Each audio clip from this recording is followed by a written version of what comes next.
Assalamualaikum warahmatullahi wabarakatuh. Perkenalkan, nama saya Windarti dengan NIM 2313/1138. Di sini saya akan mempraktekkan konseling gizi tentang tingginya hipertensi dengan teman saya yang bernama Sally Oscar Sari dengan NIM 2313/41135. Saya sendiri sebagai ahli gizi dan saya sebagai ibu yang mengalami hipertensi. Oke, bye. Bye.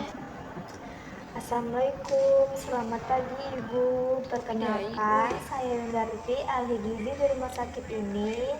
Apa kabarnya hari ini? Apa itu karbon? Waalaikumsalam Bu, pagi alhamdulillah baik. Tapi saya masih sering pusing, tekanan darah saya naik Bu. Baik Ibu, mari kita bicarakan lebih detail ya. Saya ingin membantu Ibu mengendalikan hipertensi lewat pola makan dan gaya hidup. Sebelumnya, boleh saya tahu Ibu datang ke sini atas rujukan dokter atau inisiatif sendiri? Rujukan dari dokter Bu, katanya saya harus mulai menjaga makan karena tensi saya sering di atas 160/100 Bu. Baik sekali Ibu sudah mau datang. Ini langkah bagus untuk kesehatan. Ibu sudah berapa lama hipertensinya? Sudah 2 tahun lebih Bu. Ada riwayat hipertensi di keluarga Bu? Iya Bu, ada saja dulu juga hipertensi. Baik, berarti ada faktor keturunan. Bagaimana dengan pola tidur Ibu? Biasanya jam berapa tidurnya? Saya sering tidur lewat jam 12 malam Bu, bangun juga jam 5. Berarti hanya tidur 5 jam, itu kurang tidur bisa memicu tekanan darah naik. Bagaimana dengan kopi atau teh? Apakah Ibu rutin minumnya? Saya suka kopi hitam Bu, sering sehari itu bisa 2 kali Bu. Baik, itu juga bisa memicu tensi naik jika berlebihan. Apakah Ibu merokok? Tidak Bu, tapi suami saya yang merokok di rumah Bu. Berarti ada paparan asap rokok, itu juga bisa berpengaruh. Nanti kita bahas solusinya ya Bu. Hipertensi disebut juga silent killer karena sering tanpa gejala, tapi bisa menyebabkan komplikasi serius, stroke, serangan jantung, bahkan kerusakan ginjal. Jadi sebenarnya bahaya sekali ya Bu. Ya Bu, tapi kabar baiknya dengan pengobatan rutin, pola makan sehat, aktivitas fisik, dan manajemen stres, serta tekanan darah bisa terkontrol.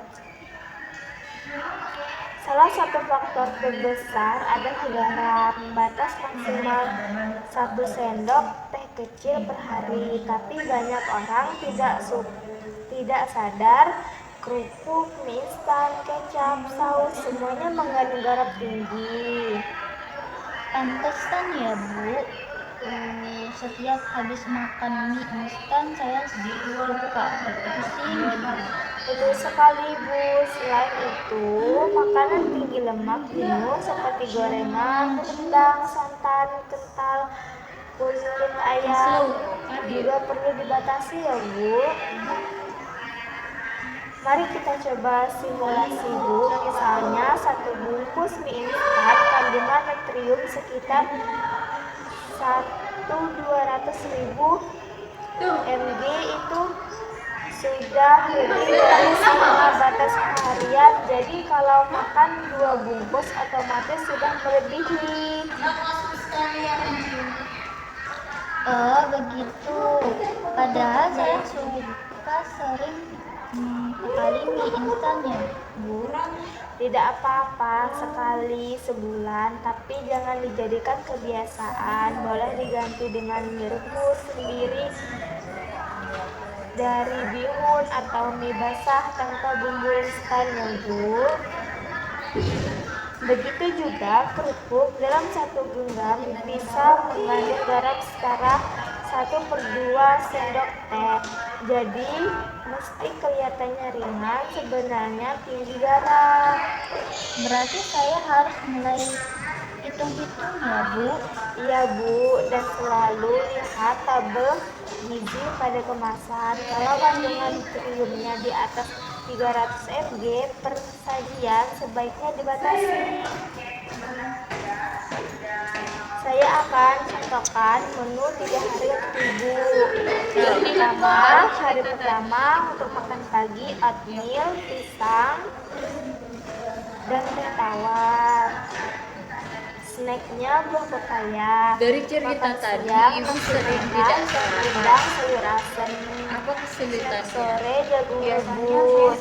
Makan malam sop sayur, tempe, dan tempe bacem. Hari kedua, roti gandum, telur rebus, dan tomat.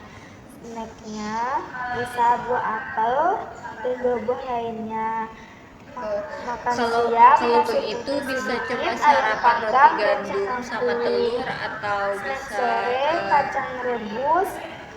Makan malam, sop ayam tanpa kulit dan sayur brokoli direbus ya Bu. Nah, Kalau untuk hari begitu ketiga, bisa coba makan sarapannya. paginya bisa bubur kacang hijau tanpa santan kental.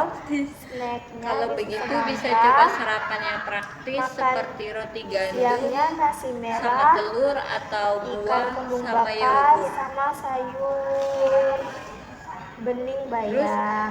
Untuk Snack sorenya makan bisa siang ubi boleh rebus. tetap nasi. Makan malamnya capcay dan tahu Kan tadi ada kukus. ngomong nasi padang. Pilih buah segar, hindari jus kemasan. Perbanyak sayuran berwarna hijau dan orange. Gunakan minyak sedikit saja, maksimal 5 sendok makan sehari. Nah, olahraga ringan seperti jalan kaki, bersepeda, Nah, untuk santai, malam atau hindari mie senam instan. bisa menurunkan tekanan Ganti darah. dengan nasi Selain merah, itu, tidur tumis cukup sayur 7 sama sampai 8 ikan. jam per hari dan coba kurangi stres dengan relaksasi atau zikir. Berarti saya harus mulai jalan pagi ya Bu. Iya Bu, minimal 30 menit 5 kali dalam seminggu. Nah, itulah variasi itu penting Bu. Kalau saya suka Kita bisa makan buat sate, daftar. apa boleh ya Bu? Boleh, tapi dibatasi. Pilih sate ayam tanpa Nah, kulit, itulah jangan variasi terlalu itu banyak penting bumbu kacang atau Kita bisa kecap. buat daftar kalau makanan bakso? yang kita Boleh, bisa buat tapi daftar jangan menu sering. sederhana. Kuah bakso biasanya banyak garam dan lemak SG. Lebih baik bakso buatan rumah. Berarti sama juga harus dikurangi ya Bu. Betul Ibu, sambal boleh, tapi kurangi garam dan minyaknya. Makan cabai segar, tomat, bawang, dan jeruk nipis. Nah, variasi itu Semangat penting ya Bu, kita bisa buat perubahan daftar kecil kalau konsisten bisa membuat tekanan darah akan stabil.